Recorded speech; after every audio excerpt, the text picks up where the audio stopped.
Good morning, everyone. Welcome to another audiobook from the Library of Voices.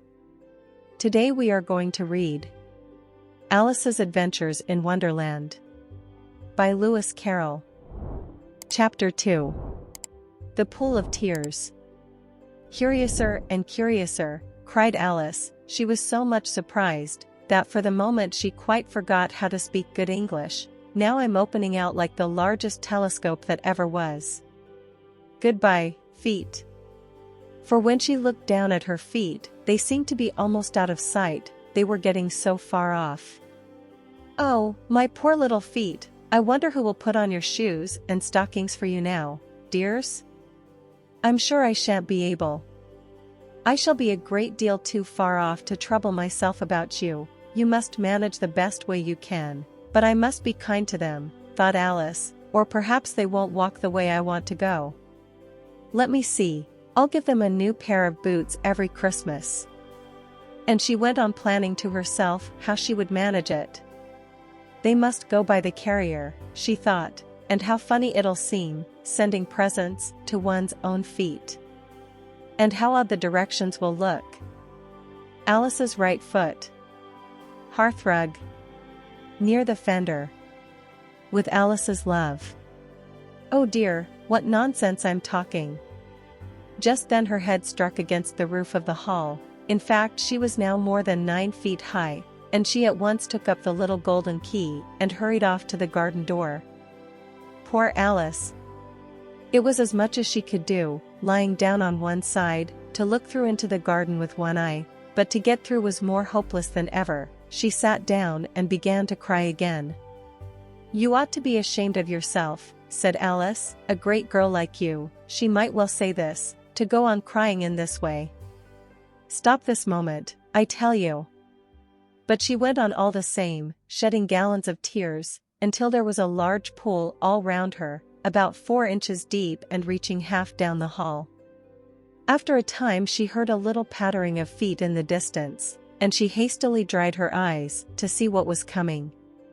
It was the White Rabbit returning, splendidly dressed, with a pair of white kid gloves in one hand and a large fan in the other. He came trotting along in a great hurry, muttering to himself as he came, "Oh! The Duchess, the Duchess! Oh! Won't she be savage if I've kept her waiting?" Alice felt so desperate that she was ready to ask help of anyone, so, when the rabbit came near her, she began, in a low, timid voice, "If you please, sir." The rabbit started violently, dropped the white kid gloves and the fan, and scurried away into the darkness as hard as he could go. Alice took up the fan and gloves, and, as the hall was very hot, she kept fanning herself all the time she went on talking. Dear, dear. How queer everything is today. And yesterday things went on just as usual. I wonder if I've been changed in the night. Let me think, was I the same when I got up this morning? I almost think I can remember feeling a little different. But if I'm not the same, the next question is, who in the world am I? Ah, that's the great puzzle. And she began thinking over all the children she knew that were the same age as herself, to see if she could have been changed for any of them. I'm sure I'm not Ada, she said, for her hair goes in such long ringlets, and mine doesn't go in ringlets at all, and I'm sure I can't be Mabel, for I know all sorts of things, and she knows such a very little. Besides, she's she, and I'm I, and, oh dear, how puzzling it all is. I'll try if I know all the things I used to know. Let me see, 4 times 5 is 12, and 4 times 6 is 13, and 4 times 7 is, oh dear. I shall never get to 20 at that rate. However, the multiplication table doesn't signify, let's try geography. London is the capital of Paris, and Paris is the capital of Rome, and Rome, no, that's all wrong, I'm certain. I must have been changed for Mabel. I'll try and say, how doth the little, and she crossed her hands on her lap as if she were saying lessons, and began to repeat it, but her voice sounded hoarse and strange, and the words did not come the same as they used to do. How doth the little crocodile?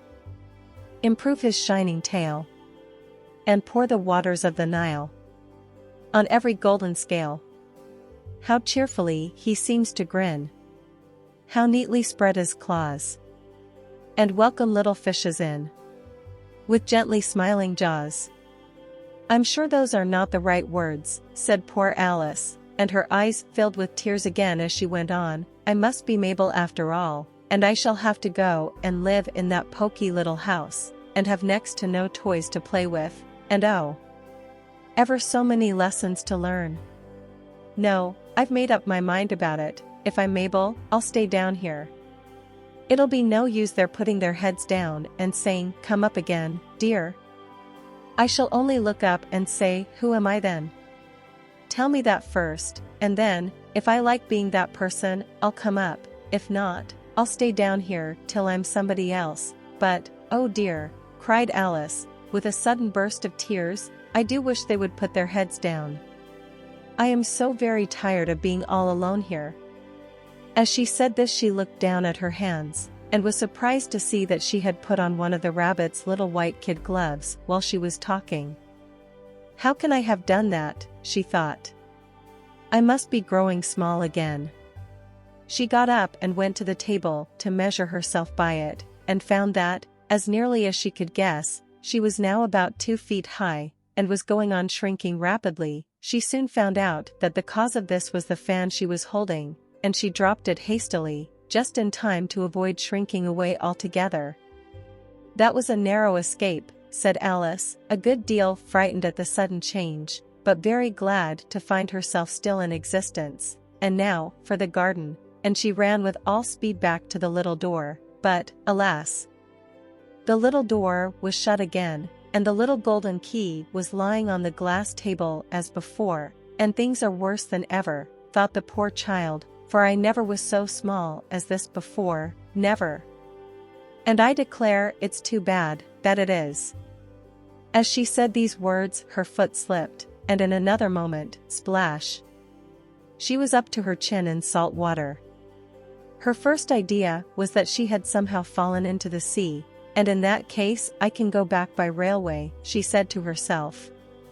Alice had been to the seaside once in her life, and had come to the general conclusion that wherever you go to on the English coast you find a number of bathing machines in the sea, some children digging in the sand with wooden spades, then a row of lodging houses, and behind them a railway station. However, she soon made out that she was in the pool of tears which she had wept when she was 9 feet high. I wish I hadn't cried so much, said Alice, as she swam about, trying to find her way out. I shall be punished for it now, I suppose, by being drowned in my own tears. That will be a queer thing, to be sure. However, everything is queer today. Just then she heard something splashing about in the pool a little way off, and she swam nearer to make out what it was. At first, she thought it must be a walrus or hippopotamus, but then she remembered how small she was now, and she soon made out that it was only a mouse that had slipped in like herself. Would it be of any use, now, thought Alice, to speak to this mouse? Everything is so out of the way down here, that I should think very likely it can talk. At any rate, there's no harm in trying. So she began, Oh mouse, do you know the way out of this pool? I am very tired of swimming about here, oh mouse. Alice thought this must be the right way of speaking to a mouse. She had never done such a thing before, but she remembered having seen in her brother's Latin grammar, a mouse, of a mouse, to a mouse, oh mouse. The mouse looked at her rather inquisitively, and seemed to her to wink with one of its little eyes, but it said nothing. Perhaps it doesn't understand English, thought Alice. I dare say it's a French mouse, come over with William the Conqueror. For, with all her knowledge of history, Alice had no very clear notion how long ago anything had happened. So she began again, Oh, est ma chat, which was the first sentence in her French lesson book. The mouse gave a sudden leap out of the water, and seemed to quiver all over with fright. Oh, I beg your pardon, cried Alice hastily, afraid that she had hurt the poor animal's feelings. I quite forgot you didn't like cats. "Not like cats," cried the mouse, in a shrill, passionate voice. "Would you like cats if you were me?" "Well, perhaps not," said Alice in a soothing tone. "Don't be angry about it.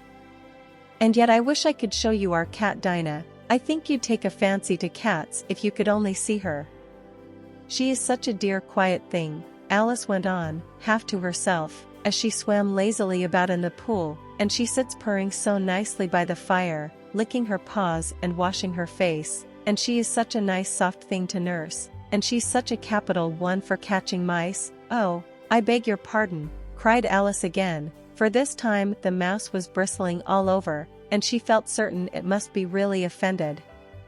"We won't talk about her any more if you'd rather not." "We indeed," cried the mouse, who was trembling down to the end of his tail. "As if I would talk on such a subject. Our family always hated cats, nasty, low, vulgar things. Don't let me hear the name again." "I won't indeed," said Alice, in a great hurry to change the subject of conversation. Are you fond of dogs?" The mouse did not answer, so Alice went on eagerly. "There is such a nice little dog near our house I should like to show you.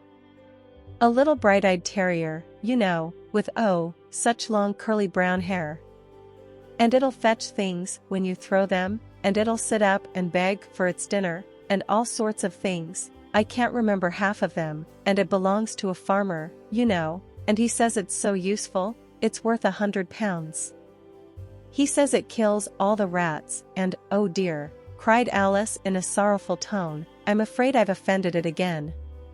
For the mouse was swimming away from her as hard as it could go, and making quite a commotion in the pool as it went. So she called softly after it, "Mouse dear, do come back again, and we won't talk about cats or dogs either, if you don't like them." When the mouse heard this, it turned round and swam slowly back to her. Its face was quite pale, with passion, Alice thought, and it said in a low trembling voice, "Let us get to the shore, and then I'll tell you my history, and you'll understand why it is I hate cats and dogs." It was high time to go, for the pool was getting quite crowded with the birds and animals that had fallen into it. There were a duck and a dodo, a lory and an eaglet, and several other curious creatures. Alice led the way, and the whole party swam to the shore. And so we close this chapter. I hope you enjoyed. If yes, don't forget to like the video and share it with someone who might also like it. We are also very grateful, and see you in the next chapter. Bye.